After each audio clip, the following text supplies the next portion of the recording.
London পাঠাইবার লাগি আদিল এবং ফারজানারে 32 লক্ষ টাকা দেয়। জাস্ট একটা ফর্মালিটির উপর ভিত্তি করে তারা আমরা কাছ থেকে 17,000 টাকা নিছে, যা 28,54,000 পড়ছে। না, আমার 32 লক্ষ 33 হাজার টাকা মোট আমি ওকে দিয়েছি। এই টাকা দিবে বলে একটা আশ্বাস দে। দেন আপনার একটা বিচার হয়, সেখানে সে 19 লাখ টাকার চেক দেয়। এর মধ্যে 5 লাখ টাকা আমি উত্তোলন করতে পারি। 14 লাখ টাকার চেক আমার ডিজনার হয়ে যায়। আমার বাগনা হুসাইন মোহাম্মদ শিবলু এবং বাগনা বউরে লন্ডন পাঠাইবার লাগি আদিল এবং ফারজানারে 32 লক্ষ টাকা দেয়। 32 লক্ষ টাকা দেওয়ার পরে উনি জানায় যে মানে আমারে ওয়ার্ক পারমিট দিছে। দেওয়ার পরে আমার বাগনা সাইন সাবমিট করছন আদিলে।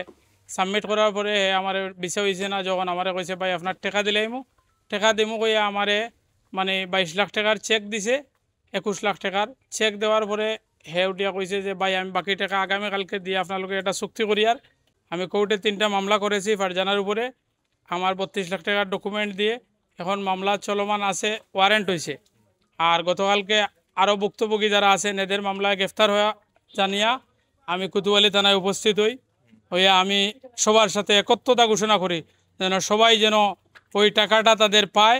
ওরা 2.5-3 কোটি টাকা টকাইয়া যশোরে গিয়া অবস্থান করে অফিস বন্ধ করিয়া বাগিয়া।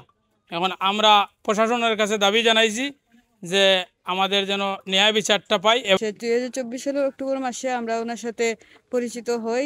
উনি আমাদের 100% কথা বলে যে 100% উনি ভিসা এনে দিবে। উনি বারবার একটি কথা বলতো যে আমরা কোনো চিন্তা করতে হবে না, উনি সম্পূর্ণ দায়িত্ব নিয়ে নেবে। তো আমাদের ভালো করে ডিটটাই পড়তে দেয় নাই যে ডিট করেছে, ওটাই বলে জাস্ট একটা ফর্মালিটি।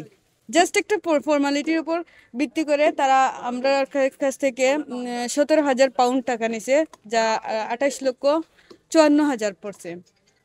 তো উনি যা যা কাগজপত্র করার জন্য বসছিল আমরা সব কিছু করছি। করার পরে ওনার কথা মতোই আমরা সব কিছু বলছি।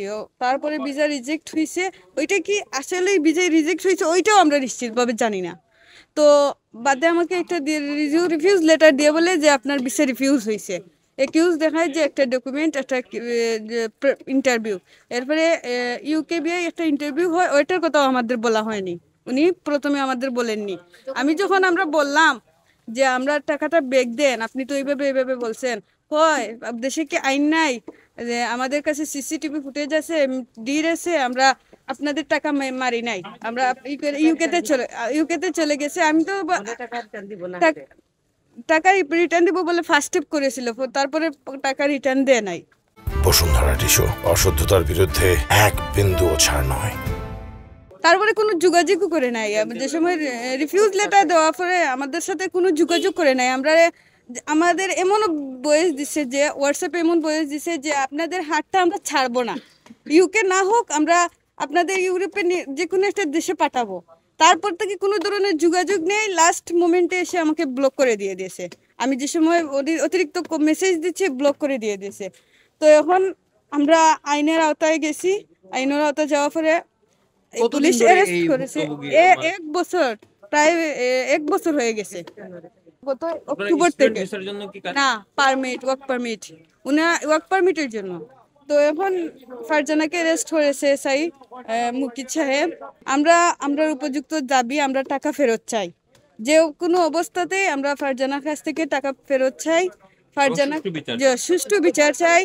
আর যাতে অন্য কেউ সাহস না করতে পারে এমন ভাবে যে আর কেউ ভুক্তভোগী না হয়, আমরা সেটা চাই। 2023 সালে আমি ইউকে যাওয়ার জন্য ওয়ার্ক পারমিট একটা আপনার প্রসেস করি। ফাই ইন্টারন্যাশনাল এলিগেন্ট তাদের এজেন্সি ছিল।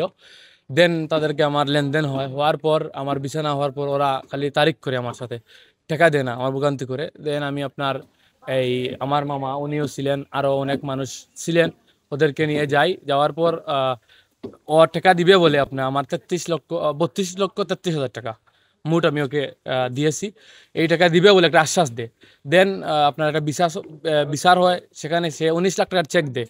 এর মধ্যে 5 লাখ টাকা আমি উত্তোলন করতে পারি। 14 লাখ টাকার চেক আমার ডিজনার হয়ে যায়, যার কারণে আমি একটা মামলা করি, সেটা ওয়ারেন্ট হয়েছে। আমি একা এই ভুক্তভোগী না, আমার সাথে অনেক মানুষ আছে যারা সিলেটের অনেক টাকা নিয়েছে। সবাই 30 লাখ 35 লাখর শিকার ভাই, এটার জন্য সুষ্ঠু বিচার হয়। আমি 2023 সালের দিকে হচ্ছে ওয়ার্ক পারমিটের জন্য খোঁজখবর নিয়ে এফআই ইন্টারন্যাশনাল উনি একটা এজেন্সি চালান, তো ওনার সাথে অনেকদিন যাবতীয় হচ্ছে কথাবার্তা হয়। উনি বলছে ওনার কাছে হচ্ছে তখন একটা কস্ট বলি আমরা, কস্টটা উনি হচ্ছে এনে দিবেন এবং ভিসা প্রসেসিং এর যাবতীয় যা কিছু আছে সবকিছু উনি করবেন।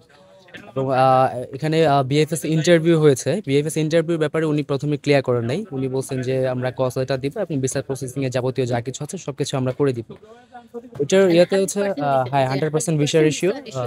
তারপর হঠাৎ করেই যখন ফাইল প্রসেস শুরু হয়, উনি কজ লেটার আসে, উনি টাকা টুকা নিয়ে নেন। নেওয়ার পরে বললো যে এখন তো হচ্ছে ইন্টারভিউ নিচ্ছে, আমরা হচ্ছে ইন্টারভিউ সেশনটাও অ্যাটেন্ড করবো এবং ইন্টারভিউ সেশনে পুরো প্রসেসটা হচ্ছে ওনারা করে দিবেন, হেল্প করবেন বা যা কিছু লাগে। এবং ইন্টারভিউ ওনারা এটাও বলছেন যে ইন্টারভিউতে যদি কোনো ঝামেলা হয়, পরবর্তীতে অ্যাডমিনিস্ট্রেটিভ রিভিউ থাকে, ওইটা যদি করে তাহলে কোনো না কোনোভাবে 100% আপনাকে ভিসা আমরা করে দিব। আমাদের পদের টাকা এবং আমাদের আইএইচএস ফি বাবদ যাবতীয় যা কিছু আছে সবকিছু মিলিয়ে 35 লাখ টাকা আমরা দিয়েছি। 35 লাখ টাকা দিয়েছি, উনি আমাকে কিছু টাকা ব্যাক করেন। এখন আমরা 33 লাখ টাকা পাবো আর কি ওনার কাছে। এবং উনি যখন ভিসা রিফিউজ হয় তখন উনি আমাকে অ্যাডমিনিস্ট্রেটিভ রিভিউর কথা বলে উনি বললেন যে অ্যাডমিনিস্ট্রেটিভ রিভিউ করার পরে 5-6 মাস পরে একটা আপডেট আসবে বা 3 মাসের ভিতরে একটা আপডেট আসবে। প্রথম দিকে বলতো 2.5 মাসের ভিতরে আমরা ভিসা করে দিব এনি হাউ। পরে দেখা গেল যে ওনার অফিস তালা মারা, উনিও যোগাযোগ বন্ধ করে দিয়ে হুট করে মানে চলে গেল আর কি।